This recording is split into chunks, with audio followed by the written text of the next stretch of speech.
Bab 944. Saat ini, Yuda berdiri di luar pintu dengan suasana hati yang sangat rumit. Dia tahu jelas alasan Raja Bakir bertindak demikian. Meskipun tubuhnya sudah tidak sehat, dia masih bersedia mengorbankan dirinya agar Ratu dapat berkuasa. Raja Bakir bahkan tidak membiarkan hari-hari terakhirnya berlalu dengan tenang. Yuda menghela napas, lalu memberi hormat yang mendalam sembari menatap pintu ruang kerja yang tertutup. Namun, masih ada perasaan rumit di dalam hatinya. Pria itu pun bergumam, "Ayah, bagaimana seharusnya aku memilih?" Sebelum ayahnya meninggal, dia meminta Yuda untuk melindungi kerajaan Nuala dengan segala cara. Apabila ayahnya masih hidup, dia pasti akan menyetujui permintaan Raja Bakir tanpa ragu-ragu. Bahkan, tanpa permohonan Raja Bakir, ayahnya pasti tetap akan melindungi kerajaan Nuala. Hanya saja masih ada belenggu dalam hati Yuda. Terlepas dari seberapa tulus permintaan maaf Raja Bakir hari ini, Yuda masih belum bisa memaafkannya sepenuhnya. Apalagi, Yuda tahu bahwa Raja Bakir bertindak seperti ini demi kerajaan Nuala dan Ratu. Permintaan maafnya memang tulus, tetapi juga diselimuti kepura-puraan. Ini adalah taktik seorang penguasa. Yuda kembali berkata, "Aku mengira bahwa Raja Bakir akan benar-benar sadar suatu hari nanti. Ternyata, aku sudah terlalu berharap. Sebagai seorang raja, begitu mewarisi tahta, pasti akan ada perubahan dalam mentalnya. Kecuali untuk kepentingan kerajaan yang mutlak. Kalau enggak, bagaimana mungkin dia akan tergerak?" Kemudian, Yuda melanjutkan, "Raja memang ditakdirkan untuk menyendiri dan dingin. Dia bisa melakukan ini, sebenarnya sudah melampaui harapanku. Aku memang dimanfaatkan olehnya, tapi sebenarnya dia benar-benar sudah berusaha." Yuda memahaminya dengan sangat jelas. Apapun yang dikatakan oleh Raja Bakir, Yuda tetap mampu menebak isi hatinya. Dia sangat cerdas, begitu pula dengan Raja Bakir. Justru karena dia terlalu cerdas, dia sebenarnya mampu menebak semua rencana Raja Bakir. Pada saat yang sama, Raja Bakir juga berpikiran yang sama. Lantaran Yuda terlalu cerdas, dia pun membuat pengorbanan terbesarnya. Seperti yang dikatakan Yuda, jika bukan karena terpaksa oleh keadaan, tak peduli apapun yang terjadi, Raja Bakir tidak akan mengucapkan kata-kata seperti ini. Saat ini, Raja Bakir duduk di lantai dan memuntahkan darah, tetapi matanya malah berbinar-binar. Dia bergumam. "Bagaimanapun, Yuda sudah setuju. Aku memang nggak tulus, tapi demi Ratu, aku hanya bisa melakukan ini. Tapi, aku nggak berbohong akan satu hal. Aku benar-benar menyesal. Membunuh Dirga adalah hal paling disesali Raja Bakir sepanjang hidupnya. Apabila bisa memutar ulang waktu, dia tidak akan mengulanginya. Namun, tidak ada gunanya menyesal dalam hidup ini. Sebab, dia memang telah membunuh Dirga." Kini, Raja Bakir terbaring di lantai dan tampak sangat lelah. Pada saat ini, Hatuan berlari masuk dengan panik. Dalam situasi yang panik itu, Raja Bakir mendengar panggilan untuk tabib. Lambat laun, dia pun memejamkan mata dan jatuh pingsan. Sebelum itu, dia membatin. Mungkin, ini yang dinamakan kematian. Saat ini, di dalam kamar tidur Raja Bakir. Bab 945. Raja Bakir terbaring di ranjang dengan wajah yang sangat pucat, seolah-olah bisa dijemput ajal kapanpun. Saat ini, para selirnya sangat sedih dan berlutut di lantai sambil menangis dengan terisak-isak. Sementara itu, tabib di samping tampak mengernyit dan tengah memeriksa denyut nadi Raja Bakir. Mata Jihan juga tampak memerah. Dia memandang cemas ke arah Raja Bakir yang terbaring di ranjang. Ketika tabib menarik kembali tangannya dengan ekspresi yang sangat gelisah, Jihan segera mendekat dan bertanya dengan khawatir. "Tabib, bagaimana kondisi yang mulia sekarang?" Ekspresi tabib tampak sangat serius. Dia agak menggeleng dan menghela napas perlahan, lalu berkata dengan serius. "Kondisi yang mulia sangat buruk. Penyakitnya sangat serius, mungkin waktunya sudah tidak lama lagi." Begitu para selir mendengar ini, tangisan mereka pun makin keras. Beberapa bahkan langsung pingsan di tempat karena tidak mampu menahan pukulan berat ini. Sementara itu, Jihan juga sulit mempercayai hal ini. Dia bertanya sambil menangis terseduh-seduh. "Apakah nggak ada cara untuk mengobati yang mulia?" Tabib menggelengkan kepala dan menjawab dengan serius. "Kesehatan yang mulia memang sangat buruk belakangan ini. Selain itu, dia juga meminum banyak anggur sehingga itu sangat merusak tubuhnya. Di dalam kamar, kini hanya terdengar suara helaan napas ringan tabib dan tangisan para selir. Di luar, para menteri utama juga berlutut dengan sangat sedih. Saat ini, Raja Bakir perlahan membuka mata. Dia terlihat sangat lesu dan lemah. Begitu melihat Raja Bakir bangun, Jihan tampak terkejut dan gembira pada saat bersamaan. Kemudian, dia pun berkata, "Yang mulia, Anda sudah sadar. Baguslah." Jihan langsung mendekati ranjang, lalu meraih tangan Raja Bakir dan berkata sambil menangis. "Yang mulia," wanita itu ingin mengatakan sesuatu, tetapi tidak tahu apa yang harus dikatakan. Pada akhirnya, Jihan hanya bisa menangis tanpa suara. Saat ini, Raja Bakir mengangkat tangannya yang lemah, lalu melambaikannya dan berkata dengan lesu. "Cukup ratu yang merawatku di sini. Sisanya boleh pergi." Meskipun selir-selirnya merasa enggan, mereka tetap patuh dan meninggalkan kamar sesuai perintah Raja Bakir. Tabib juga meninggalkan kamar. Saat ini, hanya tersisa Raja Bakir dan Jihan di sana. Sambil berlinang air mata, Jihan berkata dengan terisak-isak. "Yang mulia, ini semua karena ketidakmampuan hamba. Hamba yang tidak merawat tubuh Anda dengan baik." Sementara itu, Raja Bakir batuk dan berkata dengan suara rendah. "Ratu, kamu nggak perlu menyalahkan diri sendiri. Aku tahu sendiri bagaimana kondisi tubuhku. Yuda akan memimpin pasukan kerajaan. Dia akan melindungimu sepenuhnya. Setelah aku meninggal, kamu bisa mengambil alih pemerintahan dengan lancar di bawah bantuannya." Mendengar perkataannya, Jihan mengangguk sambil terisak-isak. Kemudian, Raja Bakir tiba-tiba meraih erat tangan Jihan. Setelah batuk dengan susah payah, dia berkata dengan lembut.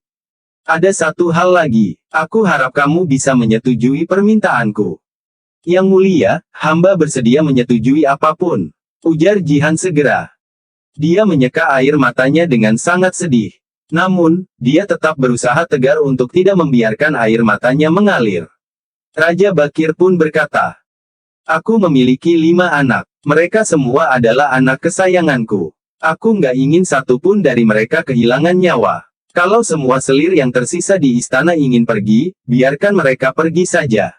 Kalau nggak ingin pergi, biarkan mereka tinggal di istana dan tolong jaga mereka baik-baik." Mata Jihan sudah berlinang air mata. Dia menggenggam tangan Raja Bakir erat-erat, lalu, mengangguk dan berkata sambil terisak-isak.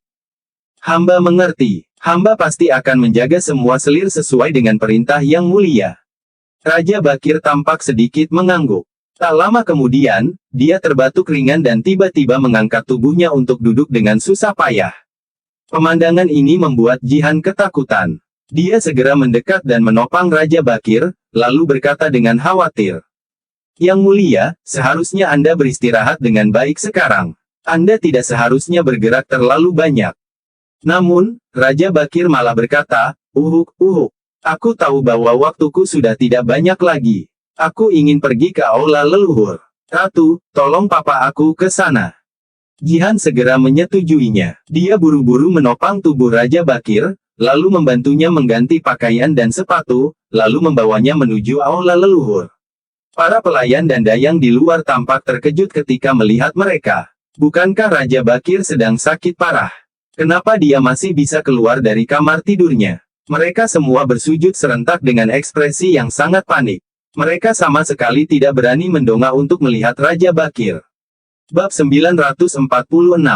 Raja Bakir dan Jihan tiba di depan aula leluhur istana. Saat melihat tablet leluhur yang disembah, Raja Bakir sontak menangis. Dia berlutut di tanah dan langsung bersujud 3 kali sebelum berkata, "Para leluhur yang terhormat, aku sudah mengecewakan kalian." Raja Bakir tampak sangat sedih dan sulit menerima semua ini. Akan tetapi, memangnya kenapa kalau dia tidak terima?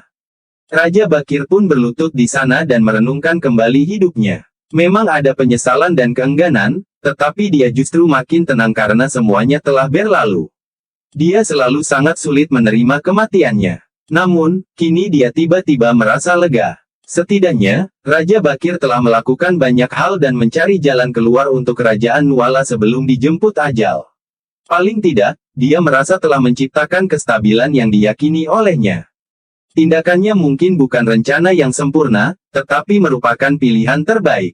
Saat ini, Raja Bakir memerintahkan. Ratu, berlututlah. Kemudian, Jihan pun langsung berlutut. Setelah itu, Raja Bakir menimpali. Aku ingin kamu bersumpah di depan para leluhur bahwa kamu adalah menantu keluarga Larasati, bagian dari keluarga Larasati, dan putra yang kamu lahirkan adalah keturunan keluarga Larasati. Kamu harus berusaha sekuat tenaga untuk menyerahkan kerajaan Nuala kepada Jeffrey. Jihan sama sekali tidak ragu-ragu dan segera bersumpah. Di hadapan leluhur keluarga Larasati, sebagai istri Raja Bakir, hamba bersumpah di sini untuk melindungi kerajaan Nuala, melindungi warisan keluarga Larasati, dan memastikan agar Jeffrey bisa naik tahta dengan lancar. Apabila melanggar sumpah ini, hamba nggak akan bisa beristirahat dengan tenang setelah dijemput ajal. Perkataan Jihan membuat Raja Bakir sangat puas. Itu sebabnya, dia berkata sambil tersenyum. Jihan, terima kasih. Saat ini, ada darah yang kembali mengalir dari sudut mulutnya. Di momen ini, segala hal yang dikhawatirkan oleh Raja Bakir telah terselesaikan. Dia langsung jatuh ke tubuh Jihan dan pingsan. Jihan segera membawa Raja Bakir kembali. Beberapa tabib bergantian memeriksanya. Dia hanya berharap bahwa Raja Bakir bisa hidup lebih lama. Namun, semua itu tidak berguna. Ratu, nyawa yang mulia, mungkin hanya bisa dipertahankan selama 3 hari, ujar salah seorang tabib. Kemudian, para tabib pun berlutut di lantai dan merasa sangat sedih. Ketika Jihan mendengar kata-kata ini, dia bahkan berusaha lebih keras untuk tetap tenang. Saat ini, jika dia tidak bisa bertahan, kerajaan Nuala benar-benar akan jatuh dalam bahaya. Sementara itu, Farel telah tiba di Dusun Darmadi. Wira langsung mendapat kabar tersebut dan datang ke pintu masuk Dusun Darmadi untuk menunggunya. Segera, Farel tampak datang dengan menunggang kuda. Kali ini, wanita itu datang sendiri karena situasinya mendesak. Setelah melihat sosok Wira, dia pun tersenyum. Farel turun dari kuda, lalu menangkupkan tangan dan berkata sambil tersenyum. Kak Wira, masalah di Provinsi Lowala sepertinya nggak bisa luput darimu. Aku bahkan belum sampai di Dusun Darmadi, tapi kamu sudah datang menyambutku. Wira hanya tersenyum dan tidak menanggapi perkataan Farel. Sebaliknya, dia bertanya. Pada saat seperti ini, kamu pasti datang mencariku karena ada sesuatu yang ingin disampaikan, kan? Begitu kata-kata ini dilontarkan, Farel pun berkata sembari tersenyum. Kak Wira, kamu memang berpengetahuan luas. Perkataanmu ini menyiratkan dua makna. Jelas bahwa Wira sangat memahami situasi khusus sekarang. Selain itu, Farel yakin bahwa pria ini pasti sudah mengetahui alasan kedatangannya. Wira pun membuat dugaan dengan berkata sambil tersenyum. Kerajaan Nuala sedang mengalami gejolak dan situasi di istana berubah. Sekarang, Ratu harus menanggung semuanya sendirian. Kamu datang untuk memintaku membantu keluarga Barus, kan? Bab 947.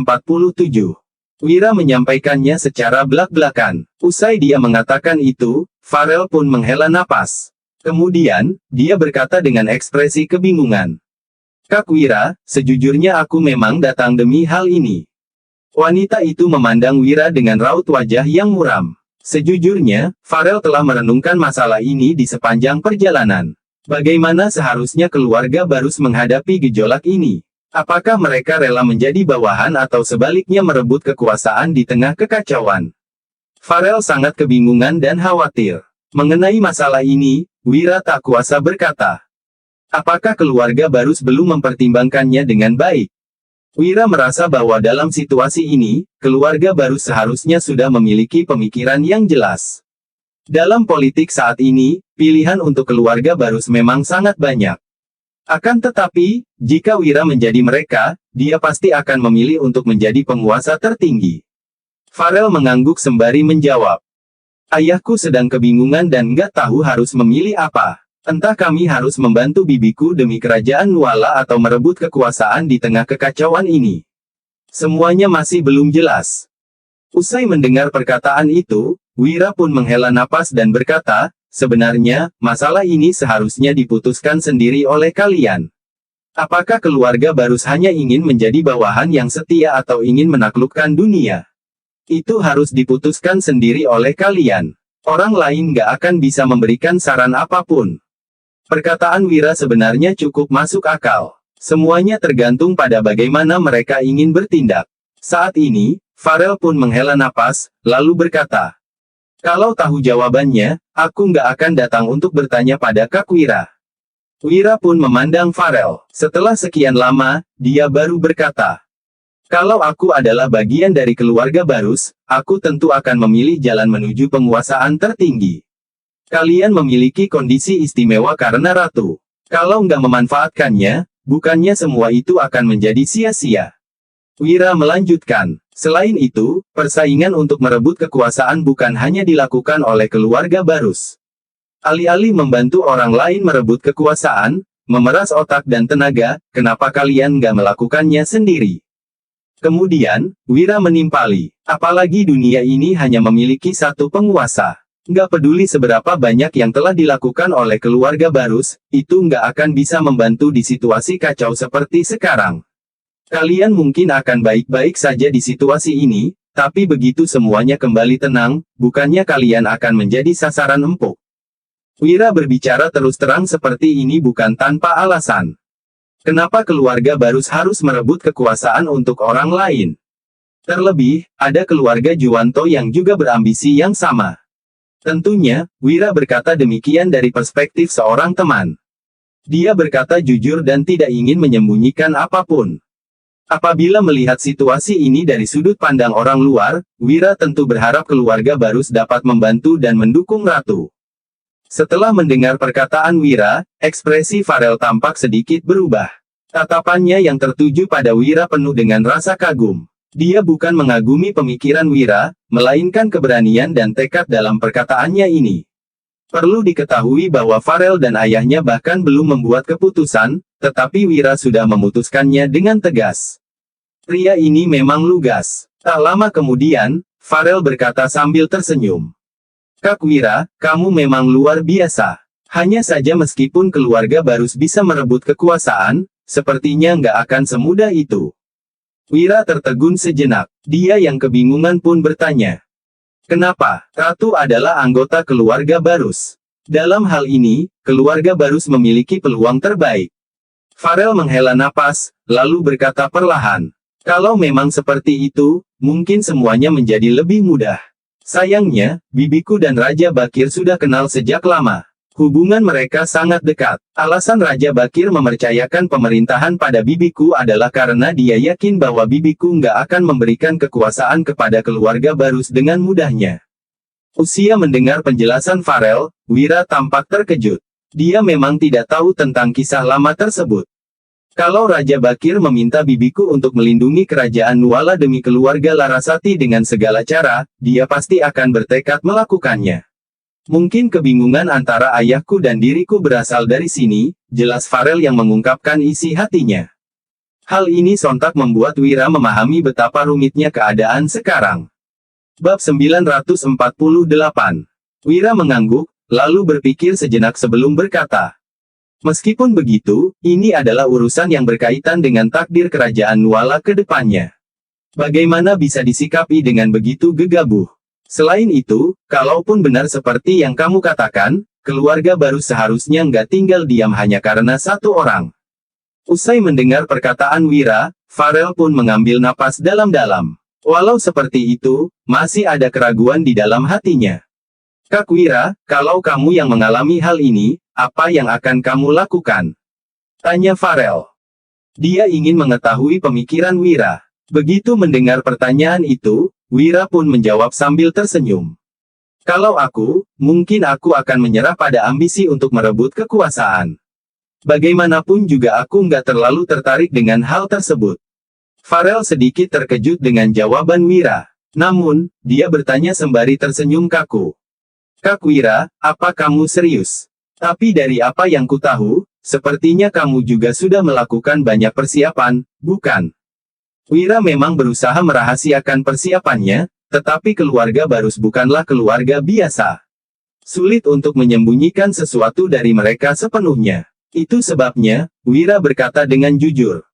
"Itu untuk melindungi diri sendiri saja. Dunia ini sedang dalam situasi yang kacau, jadi aku nggak punya pilihan. Kamu tahu bahwa aku adalah orang yang paling nggak suka mencari masalah. Aku hanya berharap bisa hidup dengan bebas dan tenang. Farel mengerti karena cukup mengenal karakter Wira. Setelah menghela napas, wanita itu pun menangkupkan tangan dan berkata, Kak Wira, aku akan menyampaikan pembicaraan kita hari ini kepada ayahku. Tapi, aku nggak tahu pilihan apa yang akan dibuat oleh keluarga Barus. Usai meninggalkan kata-kata itu, Farel segera pergi dengan menunggang kudanya. Wira menyaksikan kepergiannya dengan hati yang terasa berat. Kerajaan Nuala akan mengalami gejolak besar. Saat ini, setidaknya ada dua keluarga besar yang bersaing untuk merebut kekuasaan, yaitu keluarga Barus dan keluarga Juwanto.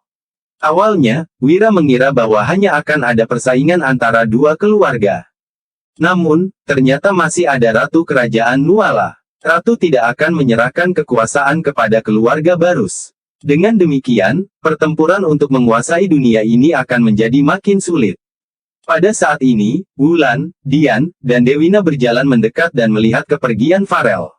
Mereka telah mendengar pembicaraan sebelumnya dan merasa sangat khawatir sekarang. Wulan sontak berkata, Sayang, sepertinya kerajaan Nuala benar-benar akan mengalami gejolak besar.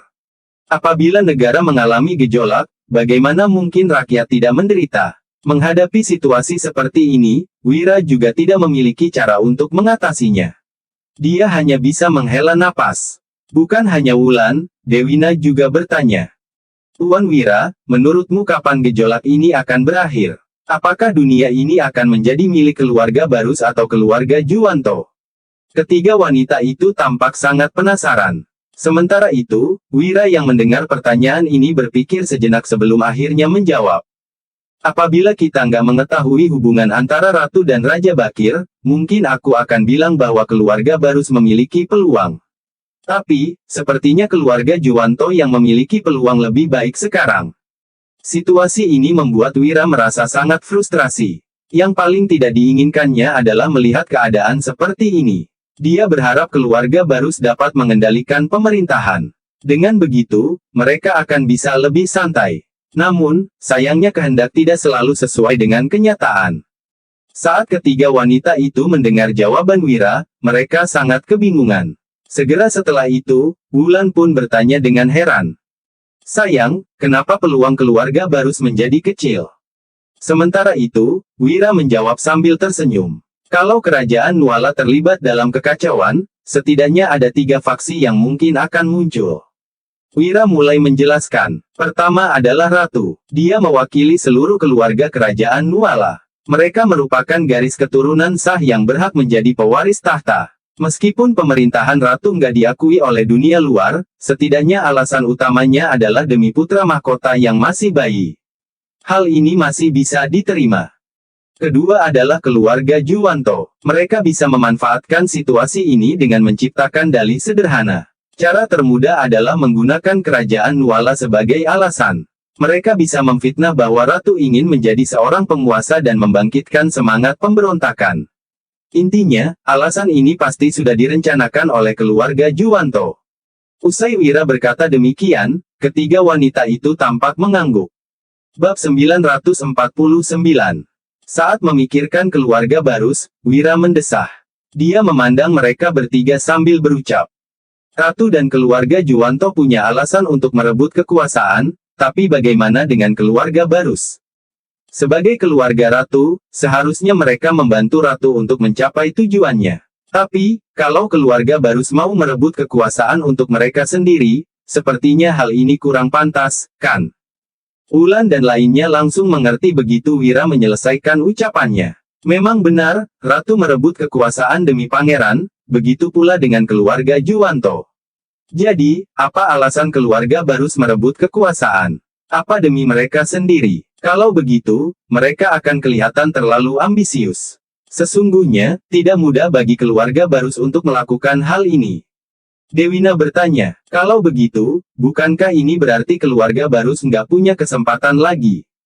Melakukan sesuatu tanpa alasan yang jelas memang tidak mudah.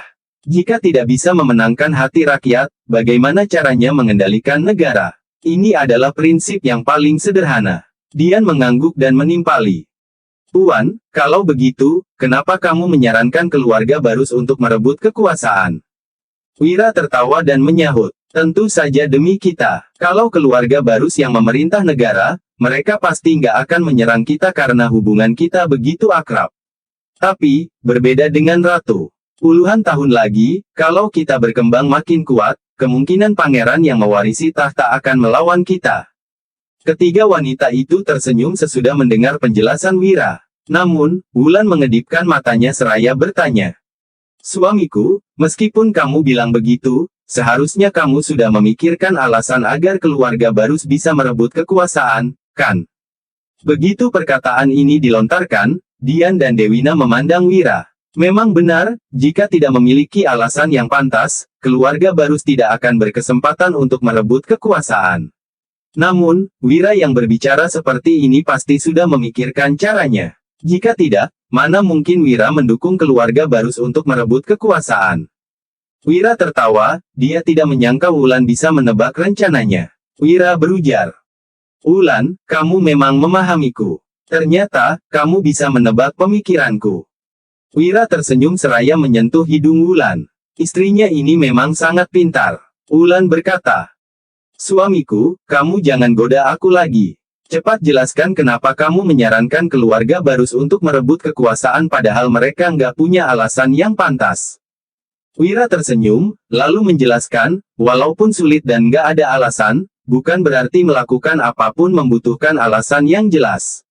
Dalam situasi yang kacau, pasti banyak orang akan memanfaatkan kesempatan untuk mengambil keuntungan. Begitu situasi di kerajaan Nuala menjadi kacau balau, takutnya banyak pihak yang mengincar posisi raja. Jadi, nggak ada yang salah lagi kalau keluarga Barus bertindak. Pada saat-saat seperti itu, siapa lagi yang peduli dengan alasan-alasan itu? Semua orang hanya mementingkan pencapaian dan kekayaan yang bisa mereka dapatkan, lanjut Wira. Begitu Wira selesai bicara, ketiga wanita itu merenung. Sementara itu, Raja Bakir yang sudah sadar perlahan membuka matanya, lalu mengulurkan tangan untuk menyentuh pergelangan tangan Jihan. Jihan yang terkejut sekaligus gembira segera menggenggam tangan Raja Bakir dengan erat dan berucap. Yang mulia, akhirnya kamu sadar. Sekarang sudah malam, tanya Raja Bakir dengan suara serak. Wajahnya sangat pucat dan dia terbatuk-batuk. Namun, dia berusaha untuk menahan batuknya. Jihan berbisik di telinga Raja Bakir, Yang mulia, sekarang sudah lewat tengah malam. Raja Bakir batuk-batuk lagi, lalu berkata sambil berusaha untuk bangun. Bantu aku.